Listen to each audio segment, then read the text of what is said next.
Negli ultimi 4 anni 3.000 giovani hanno deciso di diventare nuovi imprenditori agricoli, un lavoro duro, un settore d'impresa nel quale non mancano i rischi. Ministero e Regione Veneto però investono. Fino al 2016 il piano di sviluppo rurale del Ministero prevede uno stanziamento da 1 miliardo di euro. La Regione negli ultimi 4 anni ne ha impegnati 70 per i giovani che non devono avere paura. Oggi è uno dei settori che ha ancora le basi solide e sta creando posti di lavoro, più 10% solamente nel 2012, quindi un segnale importante. Per confrontare le idee e i progetti, studenti e giovani imprenditori si sono dati appuntamento a Veneto Agricoltura e ora avvieranno un forum di discussione chiamato Di la tua, l'ottimismo è contagioso. In un contesto agricolo come quello attuale dobbiamo guardare sia al mercato interno ma anche ad export, perché l'export in questi ultimi mesi sta dando buoni risultati.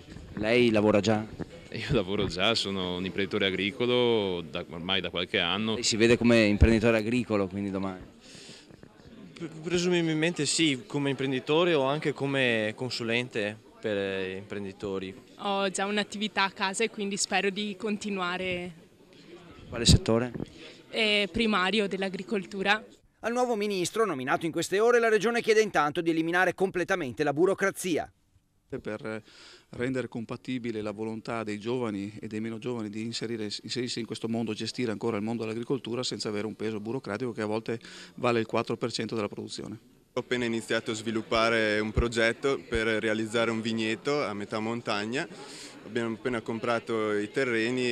E c'è poi chi dimostra con la vita.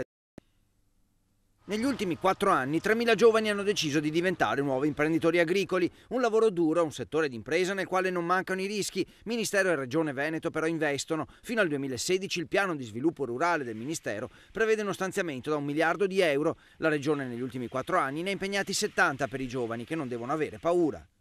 Oggi è uno dei settori che ha ancora le basi solide e sta creando posti di lavoro, più 10% solamente nel 2012, quindi un segnale importante. Per confrontare le idee e i progetti, studenti e giovani imprenditori si sono dati appuntamento a Veneto Agricoltura e ora avvieranno un forum di discussione chiamato Di la tua, l'ottimismo è contagioso. In un contesto agricolo come quello attuale dobbiamo guardare sia al mercato interno ma anche ad export, perché l'export in questi ultimi mesi sta dando buoni risultati. Lei lavora già? Io lavoro già, sono un imprenditore agricolo ormai da qualche anno. Lei si vede come imprenditore agricolo quindi domani? Presumibilmente sì, come imprenditore o anche come consulente per imprenditori. Ho già un'attività a casa e quindi spero di continuare. Quale settore? Primario dell'agricoltura.